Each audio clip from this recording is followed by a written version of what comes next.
আল্লাহ রাসূল বললেন, পুরুষরা যেমন 10 জন সার্টিফিকেট পাইছে, নারীরাও তেমন 10 জন জান্নাতের সার্টিফিকেট পাইছে। খাদিজা বলে, হুজুর আমি মনে করতাম খালি পুরুষেরাই পাচ্ছে, নারীরাও পাচ্ছে। আল্লাহ রাসূল বলেন, 10 জনকে আল্লাহ এই দুনিয়াতে জান্নাতের সার্টিফিকেট দিচ্ছে। পুরুষের মধ্যে 1 নম্বর হলো আবু বকর, আর নারীদের মধ্যে 1 নম্বর হলো খাদিজাতুল কুবরা। সুবহানাল্লাহ কোন না কেন ভাই জান? যেই বলছে খাদিজাতুল কুবরা, মা খাদিজা তো সেই মুস্কি হাসি। বুঝতেছেন না? 1 নম্বর জান্নাতি হলে তার কিরকম আনন্দ লাগবে। আল্লাহ রাসূল বলেন, খাদিজা আপনার হাসি দেখে আমাকে খুব ভালো লাগতেছে, কিন্তু এই মুহূর্তে আমি নবী না, আপনি আমার বিবি, আমি আপনার স্বামী। আমি স্বামী হয়ে আপনার কাছে জানতে চাচ্ছি, আল্লাহ যখন আপনাকে 1 নম্বর জান্নাতি নারী করছে, তাহলে 2 নম্বর জান্নাতি কে হলে ভালো হয়? মানে আমি জানতে চাচ্ছি আর কি, স্বামী স্ত্রীর মধ্যে একটা গল্প। তো খাদিজা বলতে, তো হুজুর ফাতেমা হলে ভালো হয়। কে হলে ভালো হয়? ফাতেমা হলে ভালো হয়। রাসূল বলেন, খাদিজা আল্লাহ আপনাকে 4টা মেয়ে দিছে, জয়নাব, রোকেয়া, কুলসুমা, ফাতেমা। তো অন্য 3টা মেয়ের কথা না বলে আপনি সরাসরি ফাতেমার কথা বললেন। খাদিজা বলতে, হুজুর আপনি বাবা, তো আপনি বুঝবেন না। আপনি যে বাবা, আপনি বুঝবেন না, আমি মা হইয়া বুঝতে পারি। সুবহানাল্লাহ। মারাত্মক কথা। বাবারা কি বোঝায়? আনন্দে মাতিয়া সাগরে ভাসাইয়া সেই যে চইলা যায়, খবর লয় না, মাজন ধরিয়া উদরে কতই কষ্ট করে, 10 মাস পরে পায় প্রসবের বেদনা। খাদিজা বলতে, যে হুজুর জয়নাব যখন জন্ম নিল, আমার পেটে উঁচা হলো, আমার পেটের মধ্যে ওজন হলো, জন্ম নেওয়ার সময় আমার প্রসব ব্যথা হলো। রোকেয়া যখন জন্ম নিল, আমার পেট উঁচু হলো, আমার পেটের ওজন হলো। রোকেয়া জন্ম নেওয়ার সময় আমার প্রসব ব্যথা হলো। এরপরে কুলসুমা যখন জন্ম নিল, আমার পেটের ওজন হলো, আমার পেট বড় হলো। কুলসুমা জন্ম নেওয়ার সময় আমার প্রসব ব্যথা হলো। আল্লাহর শপথ করে বলতেছি, এই ফাতেমা যখন আমার পেটের মধ্যে আসলো, আমার পেটের মধ্যে সন্তান আছে আমার অনুভব হলো, কিন্তু ফাতেমা যখন জন্ম নিল, আমার তখন প্রসব ব্যথা হলো না। আমি লক্ষ্য করে দেখি, আমার ফাতেমা জন্ম নেওয়ার সময় তার 2টা হাত দিয়া তার ইজ্জত পর্যন্ত এমনভাবে ঢেকে জন্ম নিল, আমি মা হইয়াও তার ইজ্জত দেখতে পারলাম না। লিল্লাহে তাকবীর। আমি সেই দিন থেকে বুঝেছি, ফাতেমা সাধারণ কোনো মেয়ে না। আল্লাহ যখন আমাকে 1 নম্বর জান্নাতি ঘোষণা করছে, উমরের মতন ফাতেমাকে আল্লাহ 2 নম্বর জান্নাত ঘোষণা করে। জোরে খান সুবহানাল্লাহ। 2 নম্বর ফাতেমা হলে ভালোই হয়। তারপরে 3 নম্বরে যে কুলসুমাক দেন, রোকেয়াক দেন, জয়নাবক দেন, আমার আপত্তি নাই, কিন্তু 2 নম্বর আমার সাথে যেন ফাতেমা থাকে। আল্লাহ রাসূল মুস্কি হাসি দিয়ে খাদিজার কপালে একটা চুমা দিয়ে বলেন, খাদিজা আপনার ফাতেমা তো জান্নাতি নয়, আপনার ফাতেমা তো জান্নাতি নয়, আপনার ফাতেমা তো জান্নাতি নয়। সঙ্গে সঙ্গে খাদিজা বলে, হুজুর এটা কি বলেন, ফাতেমা জান্নাতি নয়? রাসূল বললেন, জান্নাতে কেমনে হবে? সাইয়্যিদাতুন নিসাই আহলুল জান্নাহ, সে জান্নাতি নারীদের নেত্রী হবে। খাদিজার মুখটা কালো হয়ে গেল। হুজুর এটা কি শোনালেন? আমি মা হয়ে 1 নম্বর জান্নাতি, আর মেয়ে হয়ে হবে নেত্রী। এটা আপনি পাল্টা দেন, আপনি আমারটা ফাতেমাক দেন আর ফাতেমারটা আমার দেন। রাসূল বলতেছে, ইয়ার কি মারতেছে? আমি হলাম ঘোষণাকারী, দেওয়ার মালিক হচ্ছে আল্লাহ। সঙ্গে সঙ্গে খাদিজা নবীর হাত বুকের মধ্যে চেপে ধরে বলতেছে, ওগো আল্লাহর নবী, কোন আমলের কারণে ফাতেমাকে আল্লাহ খাতুনে জান্নাত ডিগ্রি দিল, এটা যতক্ষণ না বলবেন ততক্ষণ পর্যন্ত আপনার হাত আমি ছাড়ব। এই কথা বলে আর কিন্তু আলোচনা করা হয় নাই। আমি আপনাদের বলেছিলাম আলী মাহমুদপুর গিয়া বলবো, তোর এখন কথা ঠিক কি না? আমার মায়েরা শোনেন, কোন আমলের কারণে আল্লাহ খাদিজারে বাদ দিয়ে ফাতেমাকে জান্নাতের নেত্রী বানাইলো, এটা জানার জন্যে খাদিজা নবীর হাতটা বুকের মধ্যে চাইপা ধরেছে। রাসূল বলেন, খাদিজা আমি আপনাকে 2টা প্রশ্ন করব, আপনি দেখেন তো উত্তর দিবার পারেন কিনা। খাদিজা বললেন, হুজুর তাহলে প্রশ্ন করেন। 1 নম্বর প্রশ্ন হলো, আপনি কত বছর বয়সে ঈমান গ্রহণ করছেন? আপনি খাদিজা কত বছর বয়সে ঈমান গ্রহণ করেছেন? খাদিজা বলতে, হুজুর আমি 55 বছর বয়সে ঈমান গ্রহণ করেছি। আল্লাহ রাসূল বলে, খাদিজা তাহলে ঈমান গ্রহণ করার আগে আপনি কি ছিলেন? খাদিজা বলতে, হুজুর ঈমান গ্রহণ করার আগে আমি কাফের ছিলাম। রাসূল বলে, খাদিজা আপনার হায়াতের জীবনের 55 বছর আপনি কুবুরে হালে কাটাইছেন। এখন বলেন তো আপনার পেটের মেয়ে ফাতেমা কত বছর বয়সে ঈমান গ্রহণ করেছে? খাদিজা বলতেছে, জান্নাতি জান্নাতি, আমার ফাতেমা জান্নাতি হয়ে জন্ম নিয়েছে। রাসূল বলে, খাদিজা আপনার জীবনের 55 বছর কুবুরে হালে কাটাইছে আর ফাতেমা জান্নাত হয়ে জন্ম নিয়েছে, তাহলে 1 নম্বরের উত্তরে কে বেশি পাওয়ার পায়? খাদিজা বলতে, হুজুর এখানে ফাতেমার কাছে তো আমাকে রাখাই যাবে না। রাসূল বলে, ও খাদিজা আমার 2 নম্বর প্রশ্ন হলো, তোমার চেহারা দুনিয়ার কত পুরুষ মানুষ দেখেছে, তোমার চোখের সাইজ কেমন, তোমার মুখের সাইজ কেমন, তোমার দাঁতের সাইজ কেমন, তোমার গায়ের রং কেমন, তুমি লম্বা কেমন, এটা দুনিয়ার কত পুরুষ মানুষ দেখেছে? খাদিজা বলতে, তো হুজুর 40 বছর বয়সে যখন আপনাকে স্বামী বলে স্বীকার করলাম, ওই সময় মক্কার সবচেয়ে ধনবতী রমণী আমি ছিলাম। এই ধনবতী হওয়ার পিছনে কারণ হলো আমার বাবার অনেক ব্যবসা আমি দেখাশোনা করতাম। আমার বাবা না থাকার কারণে ওই বাবার ব্যবসাগুলো আমি দেখাশোনা করার কারণে হাজার হাজার পুরুষের সঙ্গে আমার লেনদেন হয়েছে। আমি খাদিজার চেহারা দুনিয়ার বহু পুরুষ বলতে পারে, আমি খাদিজার গায়ের রং দুনিয়ার বহু পুরুষ বলতে পারে, আমার চোখের সাইজ কেমন, আমার মুখের সাইজ কেমন, এটা দুনিয়ার বহু পুরুষ বলতে পারে। রাসূল বলে, খাদিজা এখন বলেন আপনার ফাতেমার চোখের সাইজ কেমন, ফাতেমার মুখের সাইজ কেমন, ফাতেমার গায়ের রং কেমন, এটা দুনিয়ার কত পুরুষ বলতে পারে? খাদিজা বলে, পর্দানিশী আমার ফাতেমা পর্দার মধ্যে জন্ম নিয়েছে। রাসূল বলে, খাদিজা আপনি শুধু আমার বিবি হওয়ার কারণে, ফাতেমার মা হওয়ার কারণে ফাতেমা পর্দার মধ্যে জন্ম নিয়েছে এই কথা বলতেছেন, কিন্তু আমি নবী হওয়ার কারণে বলবো ফাতেমা শুধু পর্দার মধ্যে জন্ম নেয়নি, ফাতেমা পর্দার মধ্যে বড় হবে, পর্দার ভিতরে আবার দুনিয়া থেকে বিদায় নেবে। গভীর রাত্রে হলতালিকে বুকের মধ্যে জাপটে ধরে ফাতেমা কাঁদতেছে। আলী বলে, ফাতেমা হঠাৎ আজকে রাত্রেবেলা এমন করে কেন কাঁদতেছো, কেন কাঁদতেছো বলো? ফাতেমা বলে, স্বামী গো আমি সব সময় আল্লাহর কাছে দোয়া করতাম, আজকে আল্লাহ আমার দোয়া কবুল করেছে। আলী বলছে, ফাতেমা দোয়া কবুল করলে মানুষ আনন্দ করে, তুমি কান্দো। বলে, কি দোয়া করছে আপনি কি শুনবেন না? আলী বলে, ফাতেমা কি দোয়া করছো? ফাতেমা বলতেছে, আমি দোয়া করেছি আল্লাহ আমাকে যেন পর্দার মধ্যে মৃত্যু দেয়। আলী মুসকি মুসকি হাসে আর বলে, পাগলি কয় কি? যে মেয়ে পর্দার মধ্যে বড় হয়েছে, পর্দার মধ্যে জীবন কাটায়, সে তো পর্দার মধ্যে মরবে। বাংলাদেশের মেয়েরা সারা জীবন বেপর্দা হয়ে ঘোরে, আর মরার পরে তাদের পর্দা বেশি শুরু হয়। ধরে কোনো কথা ঠিক না? আপনারা বলেন তো, আপনাদের এলাকার মেয়েরা মরলে কয় কাপড় দেন? এ কথা কন না কেন, কয় কাপড় দেন? পুরুষ মরলে কয়টা দেন? পুরুষ মরলে 3টা দেন, মেয়েরা মরলে 5টা কাপড় দেন। আবার খাটনির যখন মেয়েদের কাফন পরানো হয়, সঙ্গে সঙ্গে আপনার একটা চাদর দিয়া কিন্তু খাটনি ঢাকাতন, থনকে থন না, কারণ মেয়ে মানুষের লাশ তো দেখাও যাবে না, খাটনি ঢাকাতে হয়। সবাই বলতেছে খাটনি ঢাকা রাখো, লাশ দেখা জায়েজ নেই। ফেরেশতারা কয়, আল্লাহ মেয়েদের লাশ দেখা জায়েজ নেই, তাহলে জেতা দেখা জায়েজ? এরা যে মরার পরে খাটনি ঢাকাতে বলতেছে লাশ দেখা জায়েজ নেই, জেতা? আপনারা বলেন লাশটাই যদি দেখা জায়েজ না হয় তাহলে জেতা দেখা জায়েজ আছে? হঠাৎ মেয়েটাকে যখন কবরে নামানো হচ্ছে, এক দুলা ভাই দৌড়েছে, বলতেছে আমার আদরের শালী হঠাৎ করে মরে গেছে, আমি একটু লাশটা ধরে কবরে নামাবো। যদি এ কথা কোনো দুলা ভাই কয়, আপনার সঙ্গে সঙ্গে মুফতি হয়ে বলবেন হারাম। সবাই মুফতি হবে, মুফতি বোঝেন না, ফতুয়া দিবি হারাম। শালীর লাশ দুলা ভাই স্পর্শ করা হারাম। দুলা ভাই সাইডে যা মুচকি মুচকি হাসতেছে। একদিন ওটা হাসিস কেন?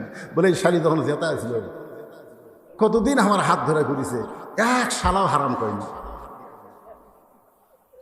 কতদিন আমার মোটর সাইকেলের পিছনে বসেছে, হাইড্রোলিক ব্রেক করলে শালি ভয় হামাক চাপে ধরছে, একটা লোক হারাম করেনি। আজ মরে গেল, লাশ ধরে হারাম। তাহলে বাংলাদেশে হারাম কখন হয়? তখন বলতেছে মূল্য হয় রে, মূল্য হয়। গোটা পাড়ার লোক দেখিছে আর মরার পরে ওর লাশটা খাটনিটা পর্যন্ত ঢাকা রাখছে। জোরে কথা কন না কেন ভাইজান? আলী বলতেন, ফাতেমা, আল্লাহ তোমার দোয়া কবুল করেছে, তুমি আনন্দ করো, কারণ সারা জীবন পর্দার মধ্যে থেকেছো, আল্লাহ পর্দার মধ্যেই তোমার মৃত্যু দোয়া কবুল করেছে। ফাতেমা বলে, স্বামী গো, এই মৃত্যুটা কবে হবে সেইটাকে আপনি শুনবেন না? আলী মুসকি মুসকি হাসে আর কপালে চুমাতে বলে, ফাতেমা, মরার খবর একমাত্র আল্লাহ ছাড়া দুনিয়ার কেউ জানে না। ফাতেমা বলতেছে, আল্লাহ যদি জানায়, আলী বলতেছে, আল্লাহ যদি জানায় তাহলে জানা যাবে। ফাতেমা বলতেছে, আল্লাহ পাক আমারে জানাইছে আজকে গভীর রাত্রে ফাতেমার মৃত্যু হবে। যেই বলছে গভীর রাত্রে ফাতেমার মৃত্যু হবে, গাছের গোড়া কাটলে গাছটা যেমন পড়ে যায় তেমনি পড়ে গেলেন হযরত আলী ঘরের মাঝে। ফাতেমা মুস্কি মুস্কি হেসে স্বামীর মাথাটা উরাতের উপরে নিয়ে, যে গভীর রাত্রে মৃত্যুবরণ করবে সেই নারীটা হাসতেছে, স্বামীর মাথাটা উরাতের উপরে নিয়ে কপালে একটা চুমু দিয়ে বলে, স্বামী গো, এতদিন আমি দুইটা জিনিস বিশ্বাস করতাম, একটা হলো আপনি আসাদুল্লাহিল গালিব, আর একটা হলো আনা মাদিনাতুল ইলমে ওয়া আলিউ বাবুহা। একটা হলো পৃথিবীর মধ্যে সবচাইতে বড় বীর আপনি, আর একটা হলো পৃথিবীর মধ্যে সবচাইতে বড় জ্ঞানী আপনি। সুবহানাল্লাহ কন্যা কেন? ফাতেমা বলতেছে, এতদিন আমি দুইটা জিনিস বিশ্বাস করতাম, একটা হলো আপনার মতন বীর এই পৃথিবীতে কেউ নেই, দুই নম্বর আপনার মতন জ্ঞানী পৃথিবীতে কেউ নাই। তাহলে আপনি বীর হয়ে জ্ঞানী হয়ে এরকম পড়ে গেলেন কেন? আপনি কেমন বীর যে বউ আপনি গভীর রাত্রে মৃত্যুবরণ করবে, হক কথা শোনার পরে আপনি সহ্য করতে পারেন না? আপনি কেমন জ্ঞানী যে আসলে যাওয়া লাগবে এইটা আপনি মানতে পারেন না? সুবহানাল্লাহ কোন লাগে? যাই গভীর রাত্রে দুনিয়াটায় বিদায় নিবি তাই শিক্ষা দিচ্ছে। আপনি কি বীর? কপালে চুমাতে বলে, স্বামী তো আজকে আমার সামনে স্বীকার করেন আসলে যাইতে হবে। সবাই বলেন, আসলে আমি চলে যাওয়ার পরে আমার তিনটা চাওয়া আপনি পুরো করবেন। আলী কান্দের বলে, ফাতেমা, গরিব ছিলাম বলে দুনিয়ার জীবনে তুমি কিছুই চাও না, মরার পরে তুমি কি চাইবা? বলে, এক নম্বর চাওয়া হলো আমার লাশটা রাতের বেলায় দাফন করা লাগবে। আমি রাতের বেলা পর্দায় মৃত্যুবরণ করব, আর দিনের বেলায় আমার দাফন করবেন, এটা চলবে না। আমার দুই নম্বর চাওয়া হলো আমার লাশটা জানাজার জন্য কোনো ব্যবস্থা করবেন না। আলী বলতে, কি কয়, তুমি নবীর মেয়ে, তোমার মৃত্যুর খবর শুনলে হাজার হাজার মানুষ তোমার জানাজায় দোয়া করবে। ফাতেমা বুড়ে আঙ্গুল তুলে বলতেছে, আমার লাভ কি? আমার লাভ কি? 1 কোটি মানুষ যদি বলে ফাতেমা ভালো, আর আপনি যদি বলেন আমার বউ ভালো না, 1 কোটি মানুষের দোয়া ফাতেমার কোনো কাজ হবে না। আর দুনিয়ার সমস্ত মানুষ যদি বলে ফাতেমা খারাপ, আর আপনি যদি বলেন আমার বউ ফাতেমা ভালো, এক স্বামীর সার্টিফিকেটে ফাতেমার 8টা জান্নাতের দরজা আল্লাহ খুলে দিল। জোরে কন্ডে সুবহানাল্লাহ। তো মরদ মানুষের অন্য মানুষের জানাজা দেওয়ার লাভ কি? আমার জানাজা আমার স্বামী করলেই যথেষ্ট। জোরে কন্যা সুবহানাল্লাহ। আর আমাকে গুলো লব উল্টা কি কর, খালি তুমি আমাকে দেখতে পারো না, খালি তুমি। গোটা পাড়া খুঁজে দেখো আমার বিরুদ্ধে কেউ নেই। গোটা পাড়ার লোক আপনার বউ ভালো কয়, কিন্তু আপনি কন না, তার মানে কি? আপনার বলেন তো, গোটা পাড়ার লোক যার বউ ছিনে সেই স্বামী জান্নাতে যাবে? হক কথাগুলো বলেন তো, বলেন, সবাই বলেন। গোটা পাড়ার লোক যার বউ ছিনে সেই স্বামী জান্নাতে যাবে? আর দায়ুসু লা ইয়াদখুলুল জান্নাহ, দায়ুস কোনোদিনও জান্নাত পাবে না। দায়ুস হলো ওই সকল পুরুষ যাদের অধীনে নারীরা পর্দা করে না। ও যে মরদ মেয়ে একলা ঘুরতেছে, দেখেন, ওই যে দেখেন কি মেয়ে মানুষের জন্য ওয়াজ শোনা ফরজ না, কিন্তু পর্দা মানা হলো ফরজ। জোরে কথা কর না কেন? ওয়াজ শোনা ফরজ না। একটা মেয়ে যদি সারা জীবন কোনো ওয়াজ না শোনে, তার একটা পাপও হবে না। যদি একদিন যদি পর্দার খেলাপ করে, কোনো মরদ মানুষ যদি তার চেহারা দেখে, ও আর বিপদ হয়ে যাবে। মায়েরা একটু মনোযোগ দিয়ে শোনেন। ধনতলা মাহমুদপুর যেটা পারি নাই, সেইটা আছে আলী মাহমুদপুর বলতেছি, একটু মনোযোগ দিয়ে শোনেন, বিরক্ত হয়েন না। কারণ মাগুলো ভালো হলে তো আমাকেই লাভ। ধরে খান কথা ঠিক কিনা? বউ ভালো, তার সমাজ ভালো, তার সংসার ভালো। এখন কতগুলো পুরুষ মানুষ, যুবক মানুষ বহু খেয়ে চলে গেছে বিদেশে, এরকম খুব বিপদ করে গেছে, বুঝছেন, আমার এলাকায় খুব বিপদ। এখন আপনাদের গ্রামত আছে কিনা সেটা আপনারা ভালো না।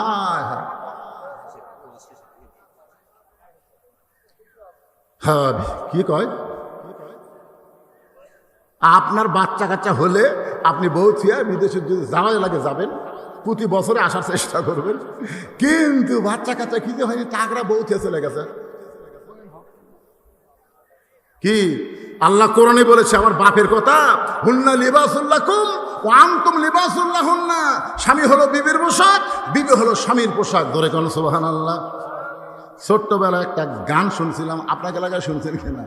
জামা তোর জামাইয়ের বাহারি আমি যাব না, তোমার জামাই চাকরি করে মহিমাগঞ্জ সুগার মিলে, মাসে মাসে সিটি লেখে বাড়ি আসে না। জামা মাওক বলতেছে তোমার জামাইয়ের বাহারি তা আমি যাব না, যায় লাভ কি? আমার মায়েরা শুনেন একটু মনোযোগ দিয়ে। ফাতেমার স্বামী গো, আমার 3 নম্বর চা হলো আমার লাশটা খাটনিতে তুলবেন না, আমার লাশটা খাটনিতে তুলবেন না। আমার খাটনি কান্দে নেওয়ার মতন 4 জন পুরুষ আমার দুনিয়াতে নেই। আজকে যদি আমার বাবা দুনিয়াতে থাকতো, মরা মেয়ের লাশের খাটনি বাবা কান্দে নিবার পারত। আজকে হাসান হোসেন যদি বড় হইতো, মায়ের লাশের খাটনি কান্দে নিবার পারত। কিন্তু আমার হাসানের বয়স মাত্র 5.5 বছর, আর হোসেনের বয়স হলো 4 বছর। ও গো স্বামী, আমার লাশ খাটনি কান্দে নেওয়ার 4 জন মানুষ যখন দুনিয়াতে নাই, তখন আপনি আমার লাশটা কান্দে করে নিয়ে ওই জান্নাতুল বাকির পূর্ব কোনায় সবুজ রঙের একটা বাতি জ্বলতেছে, ওই বাতি বরাবর আমাকে দাফন করবেন। ওগো স্বামী, ওই বাতি বরাবর দাফন করে আপনি শুধু আমার জন্য দোয়া করবেন। গভীর রাত্রে হযরত আলী ফাতেমারে কান্দে নিয়ে ওই জান্নাতুল বাকির পূর্ব কোনায় সবুজ রঙের বাতি বরাবর কবরে ফাতেমাকে দাফন করলেন। যে কবর খুঁড়েছিলেন আবু যর গিফারি, ওখানে ওয়াজ করেছি, সেই জন্য আর এখানে করতেছি না। হযরত আলী ফাতেমাকে কবরের মধ্যে দাফন করার পরে আল্লাহর আসমানের দিকে তাকায় বলতেছে, আল্লাহ আল্লাহ, আমি তোমার কাছে বলতেছি, আল্লাহ তুমি নবীর কলিজার টুকরা ফাতেমাকে কবুল করে নাও, তার সাওয়াব হওয়া সবগুলো তুমি কবুল করো। এই কথা বলার পরে তাকায় দেখে সামনে কয়েকটা পুরাতন কবর দেখা যায়। এইমাত্র ফাতেমারে কবর দিল, সেই নতুন কবর আর দেখতে পাই না। আলী চিন্তায় পড়ে গেল, এখনই কবর দিলাম, সেই কবরটা গেল কোন জায়গায়? চিৎকার করে গোটা জান্নাতুল বাকি হযরত আলী দৌড়ার পরে ফাতেমার কবর, ফাতেমার কবর। কে যেন বলতেছে, আলী রে, ফাতেমা পর্দা নিশি, আমি আল্লাহ জোহরা ডিগ্রি দিয়া ফাতেমার কবরটাকে কিয়ামত পর্যন্ত পর্দা করে দিয়েছি। আমার মায়েদের জন্য এই আলোচনাটা করার পরে এখন আসলাম 3 নম্বরে। মনে আছে না, ভুলে গেছেন? কি? মৃত্যুকে পছন্দ করার 3 নম্বর কারণ। কি মজার কারণ রে! 1 নম্বর কারণ মনে রাখা লাগবে। 1 নম্বর কারণ হলো না মরলে জান্নাতে যাওয়া। একের মনে রাখবেন, না মরলে কেউ যদি আপনি কয় আপনি জান্নাতে যাবার চান না, চান কি চান না? সবাই তো চান রে ভাই। তাহলে এই জিনিসটা হক কথা বলা লাগবে, না মরলে জান্নাতে যাওয়া। 2 নম্বর হলো আমরা মরবো কার জন্যে? নিয়ত করেন। বুখারী শরীফের হাদিস, হাদিসটা কি বলবো? তাহলে সঙ্গে আনাস রাদিয়াল্লাহু থেকে বর্ণিত, মা আহাদান ইয়াদখুলুল জান্নাতা ইউহিব্বু ইয়ারজি ইলা দুনিয়া ওয়া লাহু মা আলাল আরদি মিন শাইইন ইল্লা শাহীদুন ইয়াতামান্না আন ইয়ারজি ইলা দুনিয়া ফায়ুক্তাল আশারা মাররাতান লিমা ইয়ারা মিনাল কারামাতি। রাওয়াহুল বুখারী কিতাবুল মাগাজি। ধরে কোন সুবহানাল্লাহ। আর একটা হাদিস, এই হাদিসের সাথে বলা হয়েছে, মান সাল্লাল্লাহু তাআলা আশ-শাহাদাতা বিসিদকিন বাল্লাগাহুল্লাহু মানাজিলাশ শুহাদা ওয়া মাতা আলা ফিরাশিহি। রাওয়াহুল বুখারী কিতাবুল মাগাজি। বলেন আলহামদুলিল্লাহ। ছোট হাদিসের ব্যাখ্যাটা আগে শোনেন। কেউ যদি নিয়ত করে যে আমরা শুধু কোরআনের ওয়াজ শুনবো না, এই মনোযোগ দিয়ে শুনবেন, এর কারণ এই সময় ওঠা বসা। আপনি কি মনে করছেন আমি সারা রাত ওয়াজ করবো? ঘড়ি আমার কাছে নাই। অত্যন্ত গুরুত্বপূর্ণ ভাইরে, ওঠেন না।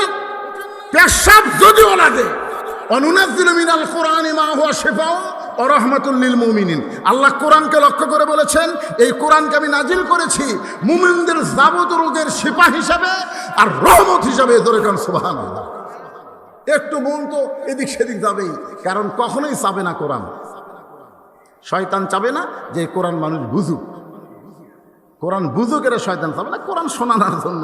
কোরআন ফার্স্ট হতে বাংলাদেশ জানেন এবছরও 123টা দেশকে পিছনে ফেলে বাংলাদেশের কোরআনের হাফেজ গোল্ড মেডেল পাইছে। সুবহানাল্লাহ না কেন? সৌদি আরব পারেনি, কুয়েত, কাতার, যেগুলো দেশে আল্লাহ আরব রাজ্য, সেগুলো দেশের হাফেজেরা আমাকে দেশের হাফেজের সাথে পারে না। চিন্তা করছেন? তার মানে কি বাংলাদেশ কোরআন তেলাওয়াতে 1 নম্বর, কিন্তু কোরআন মানার দিক দিয়ে বাংলাদেশ কয় নম্বর? এই জন্যে হাদিসটা, ছোট্ট হাদিস একটু খেয়াল করেন। কেউ যদি নিয়ত করে বাংলার জমিনে কোরআনের পক্ষে, কোরআনের সৈনিক হয়ে বাতিলের বিরুদ্ধে লড়াই করার জন্য প্রয়োজন হলে শহীদ হব, মান সারাল্লাহু তাআলা আশ-শাহাদাতা বিসিদকিন, এটা যদি সত্যি অন্তর থেকে চাওয়া হয়, বাল্লাগাহুল্লাহু মানাজিলা শুহাদা ওয়াই মাতা আলা ফিরাশি, এইরকম নিয়ত যারা করেছে তারা যদি নিজের বিছানায় মৃত্যুবরণ করে, হাসরের ময়দানে আল্লাহ তাকে শহীদদের কাতারে দাঁড় করাইয়া দিবে। আপনারা বলেন তো, শহীদদের কাতারে যারা দাঁড়াবে তাদের কোনো হিসাব আছে? কোনো হিসাব নেই। তাহলে আপনার কি নিয়ত করতে পারেন যে আল্লাহ খালি কোরআনের ওয়াজ শুনবো না, আগামীতে বাংলাদেশে কোরআন বিজয়ের জন্য যা করা দরকার আমরা তাই করব। কারা কারা কোরআন বিজয়ের আন্দোলনে শরীক হতে রাজি? 2 হাত তুলে আমার আল্লাহকে দেখাতে হবে। লিল্লাহে তাকবীর। মাশাআল্লাহ, কলজা ভরে গেল রে। এখন আমার সঙ্গে একটা স্লোগান দেবেন, আল কোরআনের আলো। কোনটা করলেন? না, সংসদে শোনেন। এটি যদি অন্য দলের লোক থাকে তারা সংসদে চাবি, কিন্তু শোনেন একটু অ্যাঙ্গেলে মারেন। অ্যাঙ্গেল বোঝেন না? যেই বলবো আল কোরআনের আলো, আপনার বলবেন সব জায়গায় যা আলো। সব জায়গায় যদি বলেন তার মধ্যে সংসদ আছে না নাই? এজন্য অ্যাঙ্গেলে মার হবে। আল কোরআনের আলো, কোরআন হাদিস যেখানে, দুনিয়ার মুসলমান লিল্লাহে তাকবীর। এখন বড় হাদিসের দিকে খেয়াল করেন। মা আহাদান ইয়াদখুলুল জান্নাতা ইউহিব্বু আন ইয়ারজি ইলা দুনিয়া, বেহেশত পাওয়ার পরও একদল লোক দুনিয়াতে আসার জন্য ছটফট করবে, এই দুনিয়াতে আসতে চাবে। আপনারা বলেন তো, ওর মাথা ঠিক আছে? মাথা ঠিক আছে? বুখারী শরীফের হাদিস দেখছেন, মা আহাদান ইয়াদখুলুল জান্নাতা ইউহিব্বু আন ইয়ারজি ইলা দুনিয়া, জান্নাত পাওয়ার পরেও তারা দুনিয়াতে আসাকে পছন্দ করবে। জান্নাত, আমরা জান্নাতে থাকবার চাই না, আমরা দুনিয়াতে যাবার চাই। আল্লাহ কয়, কেরে পাগলাই, তোরা দুনিয়াতে কি জন্য যাবার চাস? ওরা বলবে, আল্লাহ দুনিয়াতে কি জন্য যাবার চাই? আপনার চাইতে কেউ ভালো যাবে। প্রথম শহীদ হওয়ার সময় আবু সাইদ যেরকম শহীদ হয়েছে, এরকম শহীদ হওয়ার সময় যে মজা আমরা পাচ্ছি, আপনার জান্নাতও সে মজা নাই। লিমা ইয়ারা মিনাল কারামাতি, লিমা ইয়ারা মিনাল কারামাতি, যে সম্মান প্রথম শহীদ হওয়ার সময় আমরা পাইছি, সেই সম্মান আপনার জান্নাতে নাই। এই জন্যই দুনিয়াতে আমরা যাব ফায়ুক্তাল আশারা মাররাতান, কম করে হলেও বাতিলের বিরুদ্ধে, ফ্যাসিস্টদের বিরুদ্ধে, দরকারে গুজরাতুল হিন্দে ওই মালওয়ানের বিরুদ্ধে 10 বার শহীদ হব। 10 বার আশারা মাররাতান, কম করে হলো 10 বার শহীদ হব, তারপরে আবার জান্নাতে আসবো। দুনিয়াতে বাতিল থাকবে আর আমরা জান্নাতের মধ্যে আরাম করব, এই জান্নাত আমরা চাই না। তাহলে চিন্তা করেন, জান্নাতের চাইতেও বাতিলের বিরুদ্ধে শহীদ হওয়া যদি মর্যাদা হয়, সেই শাহাদাতের পিয়ালা আমরা সবাই পান করতে রাজি। কারা কারা 2 হাত তুলে আমার আল্লাহকে দেখান, খালি নিয়ত করেন, ইন্নামাল আমালু বিন্নিয়াত, নিয়তের উপর আল্লাহর জাযা হয়। লিল্লাহি তাকবীর। আলহামদুলিল্লাহ। এখন আসেন মৃত্যুকে পছন্দ করার 3 নম্বর কারণ। এই কারণ বলার আগে আমি আপনাদের কাছে একটা বিষয়ে পরিষ্কার হবার চাই। আপনারা এই 2টা কারণ শুনে মৃত্যুকে আপনারা পছন্দ করেন? দেখেন, সবাই বলল না, 3টা তো কইনি, 2টা শুনে আপনাদের কি মনে হলো? মুসা আলাইহিস সালাম কি পাগলাম করতেছে নাকি? তা আপনারা সবাই এক বাক্যে বলতেছেন না। আসলে অন্তর দিয়ে মানুষ মরবার চায় না, মুখে মুখে স্বামীর ক্যান্সার রোগ হচ্ছে। এখন বউ বলতেছে, আল্লাহ স্বামীর মৃত্যু আমাকে দাও, আমার হায়াত স্বামীকে দাও। স্বামী বউয়ের হাত ধরে বলতে, পাগলি মুখে যা আসে তাই বলিস কেন? তুই জানিস আর 1.5 মাস পর আমার মৃত্যু হবে, জানিস তুই? পাগলিরা 1.5 মাস পর আমার ক্যান্সার হচ্ছে, 1.5 মাস আমি মরবো। বউ কয়, আপনিও বলবেন কেন? আল্লাহ আমার হায়াত আপনাকে দেখ, আপনার মৃত্যু আমাকে দেখ। স্বামীর 2 চোখ দিয়ে পানি পড়তেছে, আল্লাহ ভাগ্য গুণ এমন একটা বউ পাইছে আল্লাহ। কিন্তু স্বামী স্ত্রী 2 জন রাত্রে ঘুমাইছে। ওই বাড়িতে একটা আয়া গরু আছিল, জোরে কন কি গরু? আয়া গরু। রাত্রের বেলা দড়ি ছিঁড়েছে, দড়ি ছিঁড়া থেকে দরজাটা সব বন্ধ। ওই খাওয়ার জন্য গোটা বাড়ি খুঁজতেছে, হঠাৎ থেকে বারান্দার সিলভারের পাতিলের তলাত আছে চিটে লাইলি। ওই মুখ দিয়ে দিবে বের করে, কিন্তু লাইলি হাতত পায় না। ওই চিন্তা করতেছে, ওই লাইলি আমার খাওয়াই লাগবে। জোর করে যখন মাথা ঢুকেছে, কোনো মতে কান্দা একটু লম্বা হয়ে শিং শুদ্ধা ঢুকে গেছে। চিটা লালি চাটা খায় শেষ, কিন্তু পাল্লে মাথা ছাড়ে না। মানে 2 শিং দিয়ে কান্দার মতো আটকে গেছে। ওই সার এখানে করে, পাল্লা মাথা ছাড়ে না। এখন বলেন তো, গোটা মাথা যদি পাল্লা হয়ে যায়, ওর চোখ আছে? এই গোয়াল বাদ দিয়ে স্বামী স্ত্রী যে ঘরে ঘুমায় আছে, ওই ঘরের মধ্যে হু হু হু হু করে ঢুকছে। যেই ঢুকছে, বউ চিল্লায় বলে, বাবা আজরাইল ঢুকছে যখন স্বামীর কাছে যাও। এই ক্যান্সার ঢুকি বাবা, খবরদার আমার কাছে আসো না, আমার স্বামীর কাছে যাও। স্বামী চেতন পায়, বলে কি হয়েছে রে? আজরাইল ঢুকছে তো আপনাকে দিকে দিলাম। তুই দিনের বেলা কইলি আমার হায়াত আল্লাহ আপনাকে দেখ আর আপনার মৃত্যু আমাকে দেখ। বউ বলতেছে, এটা মুখে বলা যায় গো, কিন্তু অন্তর থেকে কেউ মরবার চায় না। দেখছেন?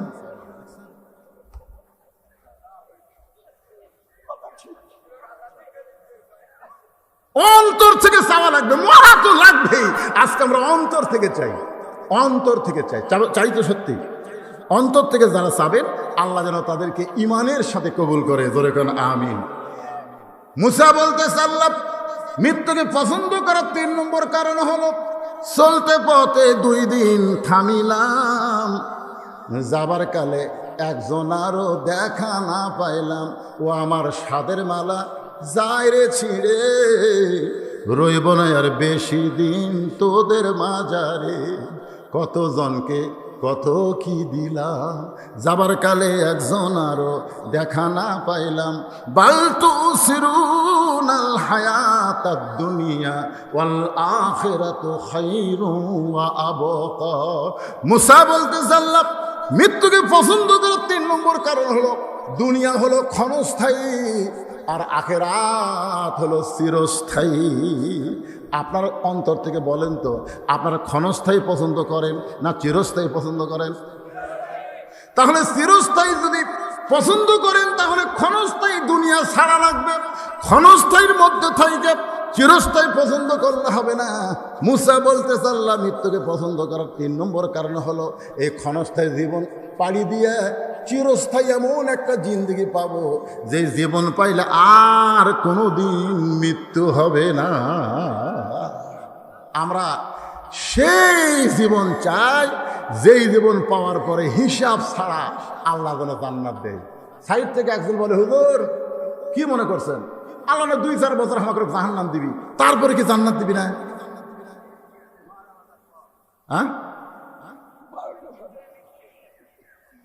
কি বলতেছে? 12টা বাজার পর মানে ও সাইড না না না, 20 বছর জেল হয়েছে, 20 বছর।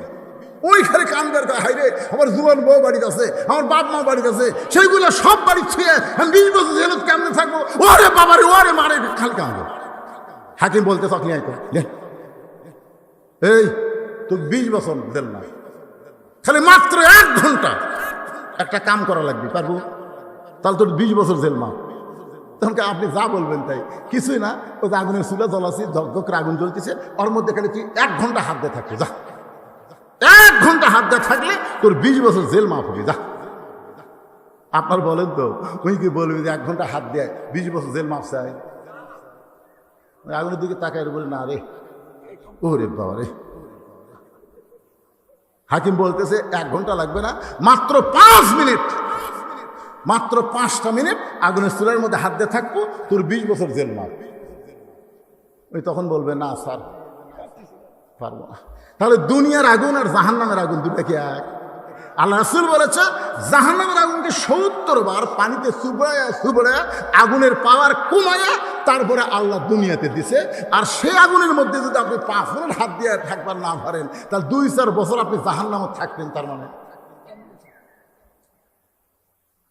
আজকের আলোচনা শোনার পরে সকলে নিয়ত করেন আল্লাহ যেন আমাদেরকে বিনা হিসাবে জান্নাত দেয়। আর বিনা হিসাবে জান্নাতে পাবার গেলে এই জীবনটা আমরা আল্লাহ রাস্তায় দিবার চাই। রাজি আছেন সবাই? আল্লাহ যেন কবুল করে। জোরে বলে আল্লাহুম্মা আমিন। এখন আল্লাহ রাস্তায় জীবন দিবার গেলে আল্লাহ কোরআনে বলেছেন ইন্না সলাতি ওয়া নুসুকি ওয়া মাহইয়ায়া ওয়া মামাতি লিল্লাহি রাব্বিল আলামিন। এখানে 4টা জিনিস আছে। জোরে কোন কয়টা? 1 নম্বর হলো নামাজ। আপনার ফজরের নামাজ না ফজর নামাজ তো আসেনি। এশার নামাজ ও দেখ ছেলে ওদের পাঞ্জে গর্দে উঠল। মানে নামাজের কথা করে দেখবেন। আমি এই যে দীর্ঘ 43 বছর হচ্ছে, এই বছর দিয়ে আমার 43 বছর হবে ওয়াজের বয়স। আমি দেখছি এই 43 বছর ওয়াজের মধ্যে এই নামাজের ওয়াজ করলে মানুষ বেশি বেজার হয়, আর এই সুদ ঘুষের ওয়াজ করলে মানুষ বেশি বেজার হয়। যখন সুদের ওয়াজ করবেন আর ওয়াজ জান না রে, কেমন এক ওয়াজ ধরল। আপনি বলেন নামাজ ছাড়া কোনো মুক্তি আছে? লা সালাতা লা ঈমানা। যার নামাজ নাই তার ঈমান নেই। বাইনাল আবদু ওয়াল কুফরি তারকুস সালাত। বান্দা কাফিরের মধ্যে পৃথক করার জিনিসটার নামই হলো নামাজ। অনেকে মনে করে হুজুর আমরা কি জুম্মার নামাজ পড়ি না? আপনি কি মনে করেন আমরা কি জুম্মা পড়ি না? আচ্ছা, যারা জুম্মা পড়ো, আল্লাহর একটা আয়াত আছে লা তাকনাতু মির রাহমাতিল্লাহ ইন্নাল্লাহা ইয়াগফিরুয যুনুবা জামিয়া ইন্নাহু হুয়াল গাফুরুর রহিম। এই আয়াতের শানে আল্লাহ বললেন আমি রহমত, দয়াবান, গাফুরুর রহিম। শুধু জুম্মার নামাজ যারা পড়েছো তাদেরকে আমি আল্লাহ তাআলা জান্নাত দিয়ে দিলাম। যাও। তখন জুম্মা পার্টিরা যা খুশি হয়ে উঠলেন, কে শেষে যে আগে বাড়াছি 5 ওয়াক্ত পড়িনি, আল্লাহ আমাকেও জান্নাত দিল। আর এক দৌড়ে জান্নাতের কাছে যায়, দেখবে জান্নাতের দরজার বিশাল একটা তালা। তো বলবে আল্লাহ জান্নাত দিলেন, দরজার তালা কেন? আল্লাহ বলে পকেট হাতে দেখ চাবি আছে। আর পকেট হাতে দেখবে একটা চাবি আছে। চাবি লিয়ে দেয়, তালার মধ্যে ঢুকবি, কিন্তু চাবি ঢুকে ঠিকই ঘরে না, ঢুকিছে ঘরে না।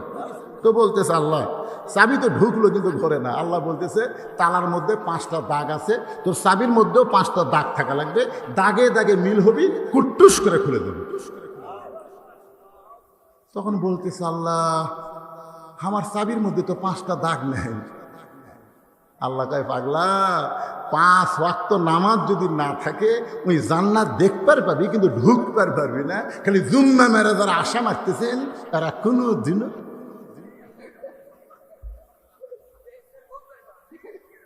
জান্নাত দেখবার পারবেন নামাজের কারণে, কিন্তু ঢোকার কোনো উপায় থাকবে না। এই জন্যে ভাইজান 5 ওয়াক্ত নামাজ। ইন্না সলাতি, নামাজ কার জন্যে? ওয়া নুসুকি, এখানে বলা হয়েছে কুরবানি। এই কুরবানি মানে গরু খাসি কুরবানি না। এই কুরবানি নিয়ে আমি একটা গান গাবো ছোট্ট করে আপনাদের বোঝানোর জন্যে। যদি বোঝেন ভালো, তারপরে ব্যাখ্যা করা লাগবে না। গানটাকে শুরু করব। ইমানের দাবি যদি কুরবানি হয়, সেই দাবি ঘরে বসে থাকা নয়। ইমানের দাবি যদি কুরবানি হয়, সেই দাবি ঘরে বসে থাকা নয়। ইমানের দাবি হলো কিছু বিনিময়, ইমানের দাবি হলো কিছু বিনিময়। সেই বিনিময় যদি কলিজার ঘাম হয়, সেই ঘাম দিতে যেন তৈরি থাকি। ওগো দয়াময় আমার আল্লাহ দয়াময়। ইমানের দাবি হলো অগ্নিশিখা, বাতিলের বিরুদ্ধে জ্বলতে শিখা। সে আগুনে জ্বলে জ্বলে, সে আগুনে জ্বলে জ্বলে দিব ইমানের পরিচয়। ইমানের দাবি ঘরে বসে থাকুন না কেন? ইমানের দাবি ঘরে বসে থাকা নয়। ঘরত বসে ইমান রক্ষা করবেন। মা ভয় দেখাছে, বাবা ঘরত থেকে বাড়াস না, বাহিরে জঙ্গল আছে, বাবা বাহিরে জঙ্গল আছে, জঙ্গলে বাঘ আছে, বাড়াস না। এমন বাঘের ভয় দেখাছে, ছেলের বাড়ির থেকে বাড়ায় না, আর বাড়ায় না। জঙ্গল বাড়তে বাড়তে বাড়তে এখানে ঘরের জানলা পর্যন্ত যাচ্ছে। এখন জানলাতে যে বাঘ ওয়াও করতেছে, ওই ঘরের মধ্যে দৌড়ে মা চাপে ধরে বলতেছে, মা তুমি বার হবার নিষেধ করলে, এখন বাঘই যে আমার জানলার দরজার কাছে আসলো, এখন কি করবো? তখন মা বলতেছে, আমি ভুল ওয়াজ করছি বাবা, আমার ওয়াজ করা লাগতো, বার হরে খালি হাতে বাড়াস না, দাও কুড়াল না বার হ। জোরে কোন কথা ঠিক কিনা? বার হ, খালি হাতে বাড়াস না, দাও কুড়াল লাঠি না বার হ। তাহলে কিন্তু আজকে বাঘ তোমার জানলা পর্যন্ত আসতে পারত না। 15.5 বছর আমরা ভয়ে ঘরের মধ্যে ছিলাম, অন্যায় বাড়তে বাড়তে আমাদের জানলা দরজা পর্যন্ত এসে গেছিল। কিন্তু আমাদের বাংলাদেশের তৌহিদি ছাত্র জনতা জীবন দিল, আহত হলো, যার কারণে জঙ্গল সাফ হলো। এখন নেকড়ে বাঘ ভারতে পালায় গেল। আল্লাহর ওলি বলেছিলেন, এমন একটা সময় আসবে পালানার গর্ত ইন্দুর পাবে না। জোরে কোন কথা ঠিক কিনা? গাছের গোড়া নানা দিবে, দিল্লি দাদা বাবু নানা বাড়ি গিয়ে পড়বা। আজকে সেইটা আমরা দেখতেছি। শুধুমাত্র আমাদের ছেলেরা ঘরে বসেছিল না, ইমানের দাবিতে তারা ঘর ছেড়ে রাস্তায় ছিল। বাবা ফোন করেছে, মা ফোন করেছে, ভাই ফোন করেছে, একটা কথাই বলেছে, অন্যায়ের কাছে আর মাথা নত করবো না। বিএনপি এত বড় দল হয়ে ঘরের মধ্যে ঢুকে গেছে, জামাত ইসলাম অনলাইনে মিটিং করতেছে, সমস্ত অফিস আদালতে চাবি মাইরা দিছে। এভাবে আর চলতে দেওয়া যায় না। রক্ত দিব, জীবন দিব, বাংলাদেশের ফ্যাসিজ মুক্ত করবো। জোরে কোন কথা ঠিক কিনা? এই জন্যে আমাদের ইমানের দাবি বসে থাকা নয়। খালি বসে আছিল 500 টাকার গোস্ত 550, পরের হাটে গেছে 600, পরের হাটে গেছে 650। কে রে, এই হারে তো গরুর দাম বাড়তেছে না, কিন্তু পরের হাটে জামাই যাচ্ছে, এখন বলতেছে জামাই যাচ্ছে আজ কিন্তু 1 কেজি হবে না, 2 কেজি লাগবে। তো 650, 1300 টাকা মনে করে 1500 টাকায় গোস্ত নেওয়ার পরে দিছে যে আমার 200 টাকা ফেরত দিবে। এখন গোস্তওয়ালা 100 টাকা দিচ্ছে। তো বলতেছে ভাই কে? 700। তখন দেখতেছে 700। তাকে দেখে যে গোস্ত বেচতেছে ওটা একটা বড় খাটিয়া আর একটা দাও। গোস্ত টোপলারে থুয়া খফ করে দাও নিছে, খফ করে এমন ভাবে নিছে, খফ করে যেটা বিড়াই ইন্দুর ধরে, খফ করে দাও নিয়ে ওই লাঠি খাটিয়া তখন মারছে। লাঠি মারে বলতেছে গাড়ির ওপর দাও ধরে, এখন বল কত করে কেজি? এতদিন মুখ খুলিনি, তুই ইচ্ছা মতো দাম বাড়াচ্ছ, এখন বল কত করে কেজি? কষাই বলতেছে আপনি যা দিবেন তাই, আপনি যা দিবেন তাই, আপনার কাছে কোনো দরদাম নাই ভাই, দরকারে ফিরে নিয়ে যান ভাই। এইটা গেলেন ভাই কি? অন্যায়কে প্রশ্রয় দেওয়া যাবে না, যেখানে অন্যায় সেখানে বাধা দিতে হবে। ধরে কথা কান না কেন? মুয়াজ্জিন বলতেছে হুজুর যে হারে চোর শুরু হয়ে গেছে আলী মাহমুদপুর, আপনি একটু দোয়া করেন তো। এশার নামাজের পরে ইমাম বলতেছে মুসল্লি ভাইরা জরুরি এলাম, যে হারে আলী মাহমুদপুর চুরি শুরু হয়ে গেছে, এই চোরের হাত থেকে বাঁচতে গেলে 3 বার সূরা ফাতিহা, 7 বার আস্তাগফিরুল্লাহ, 11 বার দরুদ শরীফ পড়েন। সবাই যখন পড়িছে তখন ইমাম সাহেব সবাইকে নিয়ে বলতেছে ভাই খুব ভালো করে খালি মনোরথ করা লাগবে, চোখের পানি বার করে। তো ইমাম বলতেছে আল্লাহ চোরের হাত থেকে আলী মাহমুদকে হেফাজত করো আল্লাহ, এই হারে অস্ট্রেলিয়ান গাড়িগুলো চুরি হয়ে যাচ্ছে আল্লাহ, চোরের হাত থেকে বাঁচাও। চোর মসজিদের বাহির থেকে জানলা দিয়ে বলতেছে আমিন আমিন, কারণ চোর জানে দোয়া দিয়া চুরি বন্ধ হবে না, চোর এটা জানে। এই জন্যই তো বিশ্ব ইজতেমায় এত লোক কেন যায়, সুদেরও ঘুষেরও মদারও সব যায়। আখেরি মোনাজাত হচ্ছে হুজুর, আখেরি মোনাজাত সালা নামাজ পড়ছুন নামাজ পড়ি। আমার এলাকার একটা হাইস মাইক্রো ভাড়া গেছে, টাঙ্গাইল গেছে, আমার কাছে বলছে হুজুর আপনি দেখছেন 201 গম্বুজ মসজিদ দেখছেন হুজুর? আমরা গেছিলাম হুজুর, মসজিদ দেখাচ্ছে হুজুর, মসজিদ ছাদের উপর চলছ, সেই গুনে করে দেখছি 201টা গম্বুজ হুজুর, কলটা শান্তি হুজুর। আমি বললাম ভাইরে তোমরা গেছিলা কখন? 11টার সময়। তা আচ্ছা কখন? 3টার সময়। এর মধ্যে জোহরের নামাজ। হুজুর আমরা তো মসজিদ দেখবার গেছি হুজুর, চাপাত খালি সুতের বাড়ি, ওরা মসজিদ দেখবার গেছে, নামাজ পড়বার ভাই। কি মনে করতেছেন মসজিদ দেখার জন্যে গোপীনাথপুর গল্প করতে হামাকের গ্রামের মসজিদ দেখছো? এই এলাকার মধ্যে হামাকের গ্রামের মসজিদ সবচেয়ে সুন্দর রে। একজন বলতেছে মসজিদ তো খুবই সুন্দর, ফ্যান কটা? আমি তো কোনদিন ভিতরে ঢুকিনি ভাই, আমি বাইরে থেকে দেখি। মনে কষ্ট নিয়েন না ভাই, দাঁড় আজকে অবস্থাটা এইরকম হয়ে গেছে। হ্যাঁ, এখন এই নুসুকি মানে আপনাদের বুঝা দিলাম কুরবানি। এই কুরবানি মানে গরু খাসি কুরবানি। এরপরে বলতেছে তোমার জীবন এবং তোমার মৃত্যু লিল্লাহি রাব্বিল আলামিন, আমরা আল্লাহর জন্যে ওয়াকফ করে নিব। আল্লাহ আমাদের সকলের জন্য কবুল করুক। এখন একটা দোয়া হবে ইনশাআল্লাহ। খুব গরমের মধ্যে কষ্ট করে আপনারা এই রাত প্রায় 12টা বাজতেছে, কি ফেতনার কোনো প্রশ্ন হলে আপনারা দিবেন না। না দিয়ে গেছে, ঠিক আছে। আচ্ছা দেখেন,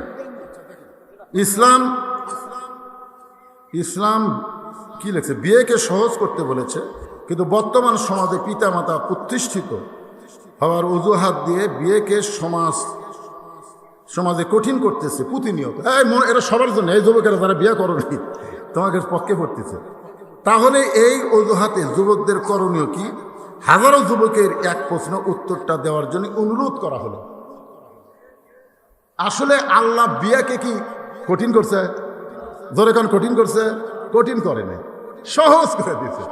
আপনারা মনে করেন যে আমার ছেলে এখনো কামাই কাজ করে না, আমার ছেলে বিয়া শাদী করলে বউ কি খিলাবে, এই সময় ওটাউটি করলেন কি? আমি তো আর শেষ করে দিচ্ছি, আপনি বুঝতেছেন না? একটা প্রশ্নের উত্তর করতে কি 1 ঘন্টা লাগবে?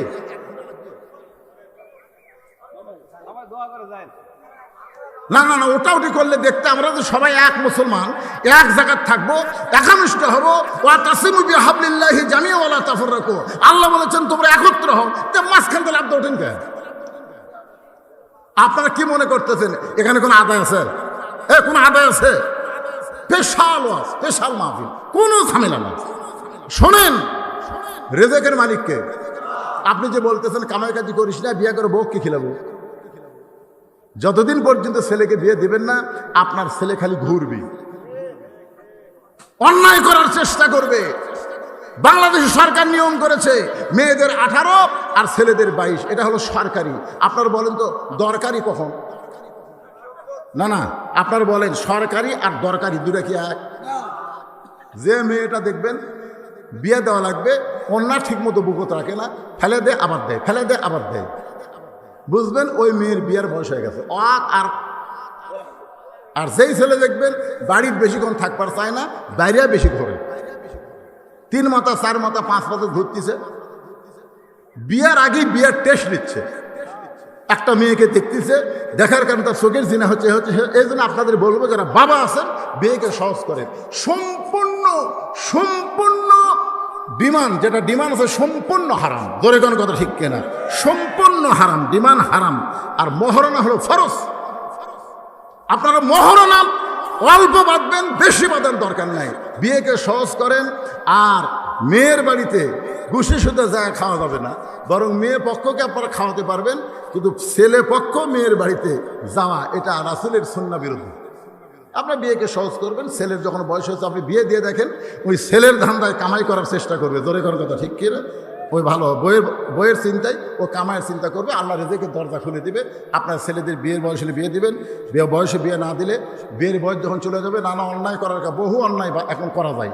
অন্যায় করার কারণে তাদের পুরুষত্ব দুর্বল হয়ে যাবে। পরে বিয়ে দিবেন ঠিকই, বউ আর থাকতে চাবে না। আল্লাহ তাআলা যুবকদেরকে পুরুষত্ব সহকারে কবুল করুক, জোরে কোন আমিন। মেয়েদেরকে আল্লাহ পর্দার ভিতরে কবুল করুক, জোরে কোন আমিন।